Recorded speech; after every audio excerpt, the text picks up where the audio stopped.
Hello everyone, welcome.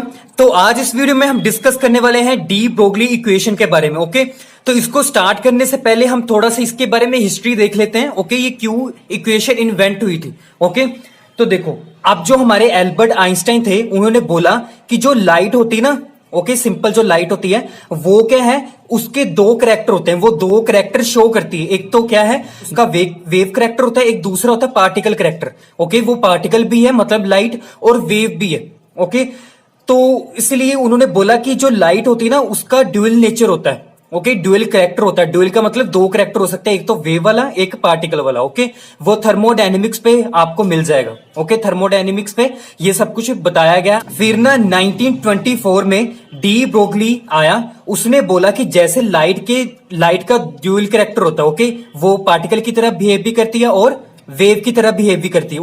Okay, उसने बोला कि जरूरी नहीं कि लाइट ही मतलब ड्यूअल नेचर शो करती है। जितने भी हमारे माइक्रोस्कोपिक पार्टिकल्स हैं, माइक्रोस्कोपिक पार्टिकल्स कौन कौन से आते हैं, जैसे इलेक्ट्रॉन्स होंगे, प्रोटॉन्स होंगे, एटम्स होंगे, मॉलिक्यूल्स होंगे, जितने भी छोटे छोटे पार्टिकल्स हैं, ओके, जो हमें ऐसे दिखते ही नहीं है। ओके, वो क्या है, वो भी ड्यूअल करैक्टर शो करते हैं, उनका भी ड्यूअल करैक्टर होता है, उनका भी ड्यूअल नेचर होता है। ओके, वो भी एक तरह के वेव भी होती हैं और पार्टिकल भी हो सकती हैं। ओके, तो डी ब्रोगली के अकॉर्डिंग ये माना गया कि जो हमारे पास इलेक्ट्रॉन है, ओके, वैसे भी ज्यादातर हम इलेक्ट्रॉन के बारे में स्टडी करते हैं, चाहे फिजिक्स हो गया, चाहे केमिस्ट्री हो गया, तो सब कुछ इलेक्ट्रॉन पे ही बेस है। ओके, इलेक्ट्रॉन की मूवमेंट होगी तभी कुछ रिएक्शन होगी, इलेक्ट्रॉन ऐसे जाएगा वैसे जाएगा, मतलब सब कुछ इलेक्ट्रॉन पे डिपेंड होता है ज्यादातर। ओके, तो उसने बोला, इसका मतलब ये हुआ कि जो इलेक्ट्रॉन है, और इलेक्ट्रॉन क्या है, माइक्रोस्कोपिक पार्टिकल, ओके, जो हमें ऐसे तो दिखता नहीं है। ओके, तो उसने बोला कि जो इलेक्ट्रॉन होता है वो भी क्या है, पार्टिकल तो है।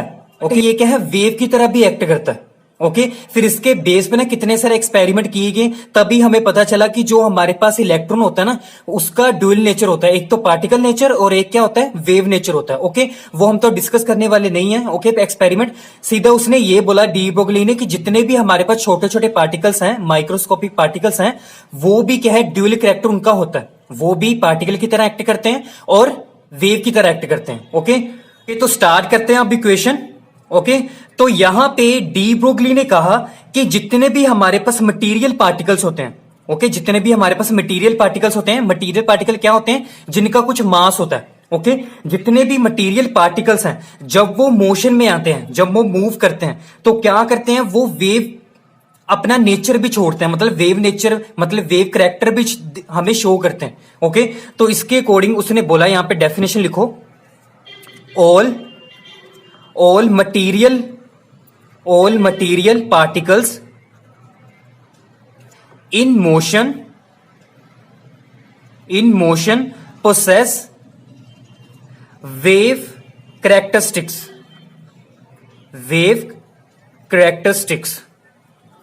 ओके, कि जब भी ऐसा कोई मटेरियल पार्टिकल जब वो मोशन में होगा, ओके, तो वो क्या होगा, वेव हमें शो करेगा, मतलब उसकी भी वेव होगी।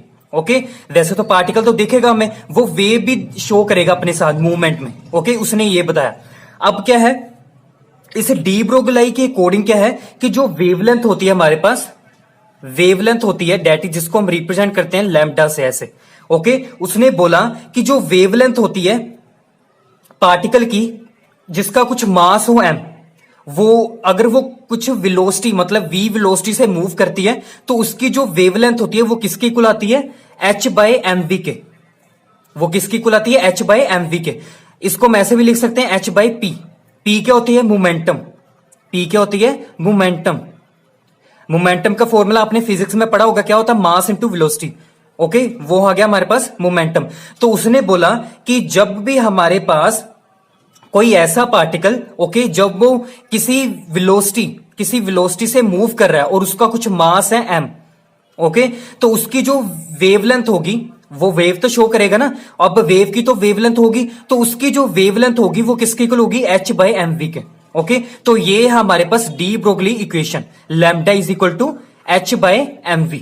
ओके, तो इसको ना हमने प्रूव करना, आप कैसे कर सकते हैं, देखो यहां पे जो h है ना, ये है हमारे पास Planck's constant.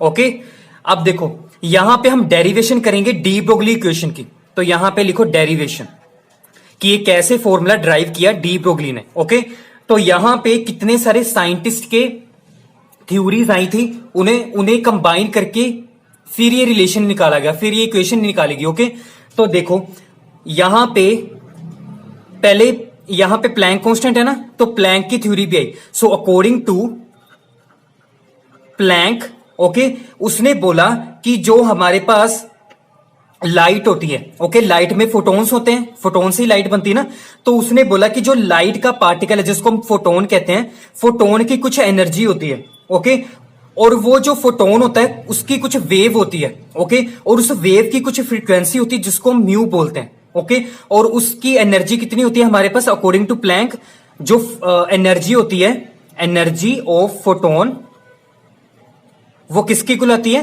E equal to h nu के। ओके, सिंपल क्या है, जो लाइट का फोटोन होता है, ओके, उसकी जो एनर्जी होती है उसकी वैल्यू कितनी होती है, E equal to h nu. Okay, nu क्या है, अब फोटोन है,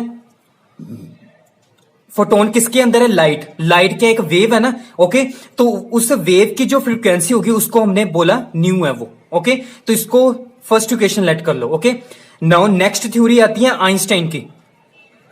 सो अकॉर्डिंग टू आइंस्टाइन उसने बोला कि हमें पता है ना, जो फेमस इसकी इक्वेशन है आइंस्टाइन की, वो क्या है, E equal to M C square. ये सेकंड इक्वेशन लेट कर लो। Okay, E equal to M C square, इसने क्या रिलेशन बताया, मास और एनर्जी के बीच में क्या रिलेशन होता है। ओके, C क्या है, velocity of light, velocity of light. Okay, अब क्या करना है, इन दोनों इक्वेशन को ना कंबाइन कर लो, कंबाइनिंग फर्स्ट एंड सेकंड। तो जब फर्स्ट एंड सेकंड को कंबाइन करें, क्योंकि ये भी देखो, ये इक्वेशन भी एनर्जी पे बेस्ड है और ये इक्वेशन भी एनर्जी पे बेस्ड है। ओके, तो दोनों इक्वेशन एनर्जी की ना, तो दोनों को ना रिलेट कर दो, तो दोनों को इक्वल रखो, तो क्या आ गया हमारे पास, जब कंबाइन करेंगे सो हमारे पास आएगा h nu equal to M C square. Okay, ये बन जाएगी हमारे पास, रिलेशन बन जाएगा। ओके, अब आपको पता होगा कि जो हमारे पास ये रिलेशन आपने देखा होगा, nu lambda equal to c. Okay, मतलब wavelength, velocity of light and frequency में आपने रिलेशन देखा होगा, ये रिलेशन होता है। ओके, अब क्या करना आपने, न्यू की वैल्यू यहां से कैलकुलेट करो, तो ये सिंपल इसके नीचे डिवाइड हो जाएगा, हमारे पास ये वैल्यू होगी न्यू की, ये न्यू की वैल्यू यहां पे पुट करो। ओके, तो यहां पे नेक्स्ट टाइम में हमारे पास आएगा H C by lambda equal to M C square. Okay, अब क्या है, सी क्या है, बोथ साइड पे ना इक्वल टू के, लेफ्ट भी है और राइट साइड पे भी है, तो यहां पे कैंसिल आउट हो जाएगा सी एक। ओके, तो नेक्स्ट स्टेप में हमारे पास क्या बनेगा, H by lambda equal to M C, ये बनेगा। अब क्या करना, हमने वेवलेंथ निकालनी ना, वेवलेंथ निकालनी है, तो क्या करोगे, इसको इसकी तरफ ले जाओ इक्वल टू के, और इसको नीचे डिवाइड कर दो, तो हमारे पास लैम्डा इक्वल टू क्या आ जाएगा, H by M C. But यहां पे तो सी तो है ही नहीं है, यहां पे तो वी है, बट ये जो इक्वेशन है ना, ये इक्वेशन है फोटोन के लिए। ओके, ये इक्वेशन है सिर्फ फोटोन के लिए, क्योंकि हमने सिर्फ फोटोन को कैलकुलेट किया ना, फोटोन हमने लेट किया था, ओके, पार्टिकल को, तो ये इक्वेशन क्या है, सिंपल फोटोन के लिए। ओके, बट उसने बोला है मटेरियल पार्टिकल ना, मटेरियल पार्टिकल, तो मटेरियल पार्टिकल के लिए हमें, तो मटेरियल पार्टिकल की तो वेलोसिटी होती नहीं है जैसे लाइट की वेलोसिटी होती है। ओके, सिंपल क्या है, मटेरियल पार्टिकल की जो मोशन होता है, उनका जो मोमेंटम होता है, उनकी जो वेलोसिटी होती है, वो क्या होती है, कम ही होती है लाइट की वेलोसिटी से, जिसको हम वी लेट करते हैं। ओके, तो इसके लिए हमें क्या करना पड़ेगा, अगर हम मास को और वेलोसिटी ऑफ लाइट मतलब सी को रिप्लेस कर दें वी से और मास से, ओके, मटेरियल पार्टिकल के मास से रिप्लेस कर दें, और क्या करें, इस वेलोसिटी ऑफ लाइट को v से रिप्लेस कर दे, तो हमारे पास जो इक्वेशन बनेगी वो ये बनेगी, lambda equal to H by M V. Okay, ये इक्वेशन होगी। ये जो हमारे पास इक्वेशन है, ये क्या है, अब डी ब्रोगली इक्वेशन, और ये इक्वेशन सभी मटेरियल पार्टिकल के लिए एप्लीकेबल है। ओके, ये इक्वेशन थी फोटोन के लिए, हमें फोटोन तो चाहिए नहीं, हमें तो मटेरियल पार्टिकल के चाहिए ना, मटेरियल पार्टिकल के लिए। ओके, जो हमारे पास आसपास होते हैं मटेरियल पार्टिकल, उनके लिए इक्वेशन चाहिए थी, तो हमने क्या किया, इनको रिप्लेस कर दिया। ओके, तो ये इक्वेशन आती है हमारे पास सभी मटेरियल पार्टिकल्स के लिए। ओके, अब देखो इसको ना थोड़ा और मॉडिफाई करते हैं, यहां पे lambda equal to H by, हमारे पास पी आ जाएगा, पी क्या है, मोमेंटम, अभी हमने देखा ना मास इंटू वेलोसिटी क्या होता है, momentum. So lambda equal to H by P, H क्या है, Planck constant divided by momentum. Okay, या इसको आप ऐसे भी लिख सकते हो, प्रोपोर्शन लगा के लैम्डा प्रोपोर्शनल टू 1/p, मतलब क्या है हमारे पास कि जो मोमेंटम होती है वो इनवर्सली प्रोपोर्शन होती है वेवलेंथ के। ओके, यहां से एक कंक्लूजन आ गया। अगर देखो, अगर हम इस इक्वेशन की बात करें, यहां पे मास है ना फैक्टर इंक्लूड, तो यहां से कंक्लूजन आता है कि अगर हमारे पास किसी भी पार्टिकल का मास ग्रेटर है, अगर किसी पार्टिकल का मास ज्यादा है तो उसकी जो वेवलेंथ होगी उतनी ही कम होगी। ओके, अगर किसी का मास कम है तो उसकी वेवलेंथ ज्यादा होगी। ओके, इसको हम समझते हैं आगे कुछ एग्जांपल से। ओके, अभी के लिए फिलहाल देख लो कि सिंपल आपने देखना है कि जो हमारे पास मोमेंटम होती है वो किसकी इनवर्सली प्रोपोर्शनल होती है, वेवलेंथ के। ओके, तो ये थी हमारे पास de Broglie equation for material particle, और ये थी हमारे पास de Broglie equation for photon.